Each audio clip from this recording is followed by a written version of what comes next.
मोगाच्या भावान भयणू, बायन माता तेरेसा आपल्या डायरींत बरयता.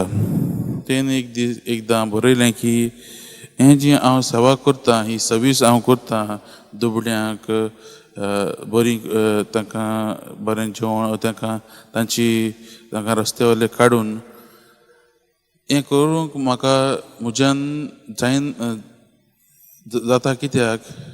कित्याक हांव म्हजें मागणें करतां. म्हजो एक वोट देवा लागीं आसा आनी हांव मिसाक वेतां आनी सदांच ताका हांव शेवल्या बरोबर हें काम जें हांव करतां तें म्हज्यान करूंक जायना जायत, पूण तो म्हाका तें बळ दिता.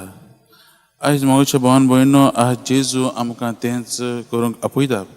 पयलेंच वडींनी आमी पळयलां, जेन्ना जेजून लोकांक आनी शिसांक धाडले, घरा धाडले, तेन्ना जेजू एकसुरो वचून बापा लागीं तो वेट सारता आनी मागण्यांत वेट सारून तेन्ना तो आपलो परतून आख्खें बोड घेवन तो परतून येता. आयज दोन तरेचे आमी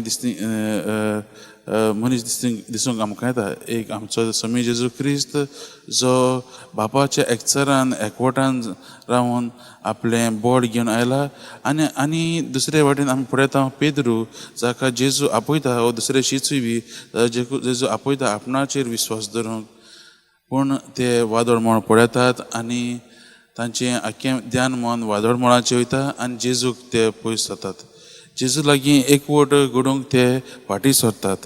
आयज जेजू आमकां हेंच करूंक आपयता. आमच्या जिवितांत मोगाच्या भावान भयण जायतीं वादळां, असलीं वादळां आसात, जायते कश्ट आसात, जायते चोरी आसात, पूण आमी आमचो फोकस खंय आसा तें आमी पळोवंक गरजेचें. आयचें हें वाचप शुभ वर्तमान आमकां हेंच करूंक आपयता.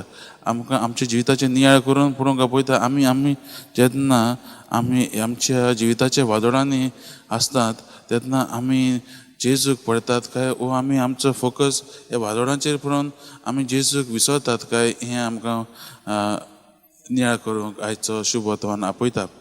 तर आयच्या ह्या वाचपाचें नियाळ करता आसतना आमी आमच्या जिविताचें नियाळ करुया आनी देवा लागीं ती कृपा मागुया. ताचेरच आख्खो आमचो भावार्थ, ताचेरच आख्खो आमचो भरवोसो घालूंक आनी ताच्याच ह्या भावार्थान आनी भरवोशान मुखार वचून आमी खरी जेजूची साक्षीदारां जावंक देवाची कृपा आनी बळ आमी मागुया.